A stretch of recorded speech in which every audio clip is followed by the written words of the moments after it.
Bonjour à tous, c'est Louis de la chaîne LCMRC. Aujourd'hui on se retrouve pour la vidéo présentation de mon buggy RC. Pour le contenu de la boîte, c'est assez simple. Donc à l'intérieur, il y aura une télécommande T2M Racer Sport 2.4. Donc vous pouvez voir que la mienne est cassée au niveau de l'antenne, mais ne gêne en rien son utilisation. Il faut juste faire attention. Mais si vous voulez voir à quoi elle ressemble, je vous mettrai le lien de la télécommande dans la description. Ensuite, on a le buggy,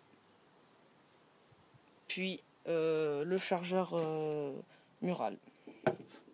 Et évidemment, les notices. Donc les notices pour la télécommande, pour le buggy et pour tout ce qui est moteur et servo, ventilo, etc. Donc maintenant, on va passer à la présentation.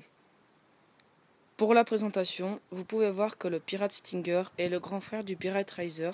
Donc pourquoi? Parce qu'ils sont identiques, mais n'ont pas la même carrosserie. Donc en parlant de la carrosserie du Pirate Stinger, vous pouvez voir qu'elle est très jolie. Elle existe en 4 coloris, donc moi je l'ai pris en bleu. Elle existe en jaune, orange, bleu et rouge. Donc moi je la trouve très jolie en bleu. Après c'est en fonction des goûts d'utilisateur. Donc on retrouve juste ici de très très gros amortisseurs, pareil à l'arrière. Et vous pouvez voir que sur ma carrosserie, il y a du scotch ici parce que tout simplement à l'intérieur il y a un trou. Donc j'ai eu un gros accident du coup, j'ai eu un accident avec ma voiture, pas un très très gros accident, et j'ai fait un trou dans la carrosserie mais j'ai pu réparer ça. Donc maintenant on va passer à l'intérieur. Donc ici on a un accu fourni avec la voiture. Donc comme c'est un kit prêt à rouler, on a tout. Donc c'est un 3000 mAh, donc on peut voir que c'est assez déchiré parce que c'est parti au fur et à mesure du temps. Donc 3000 mAh. Ici on a l'interrupteur pour allumer le buggy. Ici on a le ventilo. Ici le moteur brushless.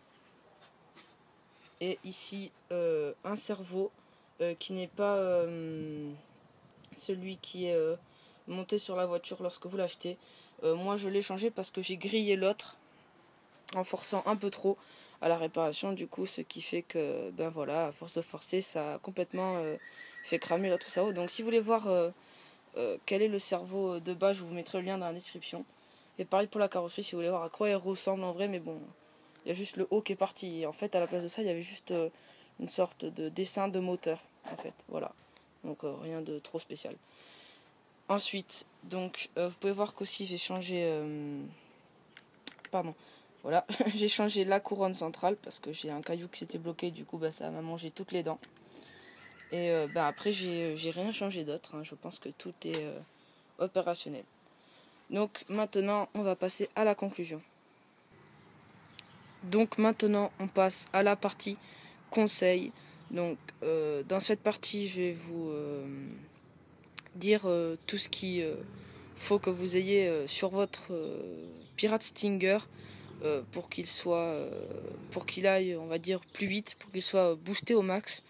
Donc il faut savoir que comme c'est un buggy débutant, donc il va pas dépasser les 60 km/h, donc c'est un peu chaud si on devient fort et qu'on a envie que ça aille plus vite. Donc maintenant je vais vous dire tout ce qu'il faut pour qu'il aille plus vite et qu'il soit plus efficace et que vous soyez plus satisfait de ce buggy. Alors déjà pour l'accu, je vous conseille un accu avec plus de milliampères. Donc ça c'est mon deuxième accu. Donc vous pouvez voir qu'il a que 600 milliampères de plus. Donc franchement c'est pas top. Donc je vous conseille des accus lipo, un avec plus de milliampères. Donc le top du top ça serait 6000 milliampères en lipo ou alors 6000 milliampères ou moins en NiMH. Donc voilà. Ensuite il vous faut donc le chargeur. Ça c'est un chargeur mural, donc ça charge en 4 heures. C'est pas top, c'est trop long et vous pourrez qu'en faire qu'une fois dans la journée. Alors que si vous achetez un chargeur comme celui-ci, ça fera toute la différence. Votre accu sera chargé en moins d'une heure ou alors en plus d'une heure si l'accu est plus gourmand. Donc en plus c'est très simple à utiliser, hein. Vous avez juste à relier un câble que vous avez branché ici, puis relié à une prise. brancher ces deux connectiques, donc au noir dans le noir et le rouge dans le rouge. Puis connectez votre accu et un voyant rouge s'affichera pour vous dire qu'il chargera et il deviendra vert quand ça sera fini. Et il clignotera en vert pour dire qu'il pourra en charger un autre. Donc c'est très facile d'utilisation. Ensuite, si vous voulez gagner en vitesse, je dis bien en vitesse sur du béton et pas sur du tout-terrain, parce que sur du terrain vous allez tout défoncer. Donc au lieu d'avoir des pneus tout-terrain sur du goudron, je vous conseille évidemment des pneus piste. Donc ceux-là, je vous les conseille si vraiment vous pouvez mettre beaucoup d'argent dans des pneus parce qu'ils coûtent assez cher. Il me semble qu'ils coûtent 50 euros, donc moi c'était un cadeau. J'avais pas demandé qu'on m'offre des pneus aussi chers, mais bon, comme c'était un cadeau, voilà. Et donc je vous conseille des pneus un peu moins chers, mais sinon je vous mettrai le lien de ces pneus dans la description et bien sûr le lien d'accu et de chargeur top pour votre buggy dans la description. Donc franchement, si vous avez de l'argent à mettre dans des pneus, allez-y, prenez ceux-là, ils sont vraiment top.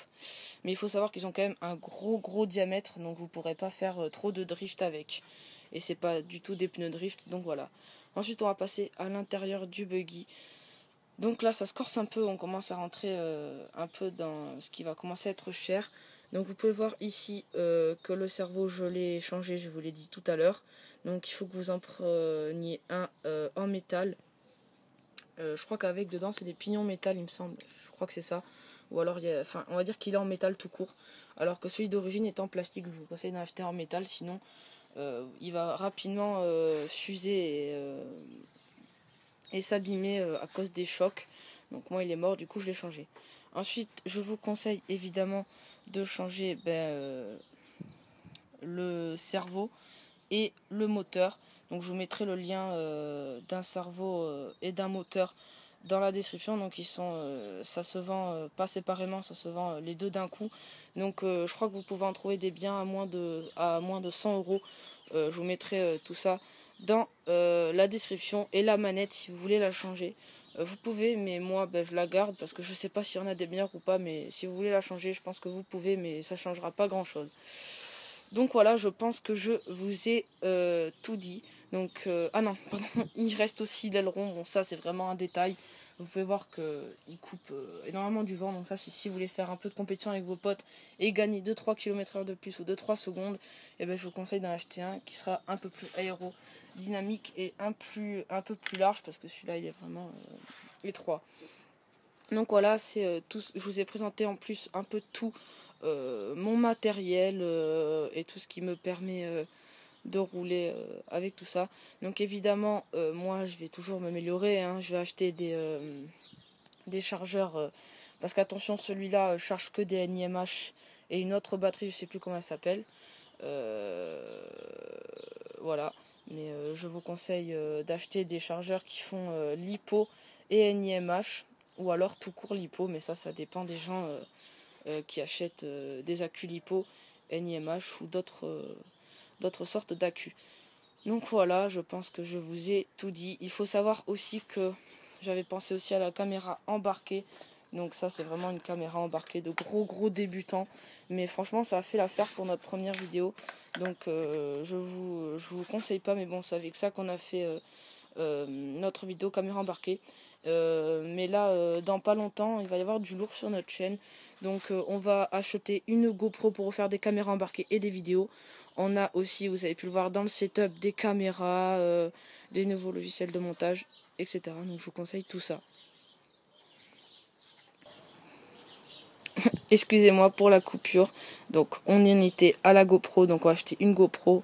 On aura de nouvelles caméras, des nouveaux logiciels de montage comme Final Cut Pro, Sony Vegas, etc. Photoshop. Donc on va vraiment tout refaire notre chaîne YouTube, vous fournir des vidéos en plus haute qualité et on va refaire nos bannières de chaîne, notre logo, tout ça. Parce que pour l'instant on a fait simple, on a filmé avec notre téléphone, on a fait des montages avec notre téléphone, des intros avec notre téléphone, etc. Du coup tout va changer, vous allez voir, on va tout refaire. J'espère que vous êtes présents sur notre Twitter, donc qui sera aussi dans la description. Je tiens à remercier les 50 personnes, les 50 abonnés qui nous suivent sur Twitter, ça fait vraiment plaisir. Donc ceux qui nous suivent sur Twitter, n'hésitez pas aussi à nous suivre sur YouTube. Ça nous fera extrêmement plaisir.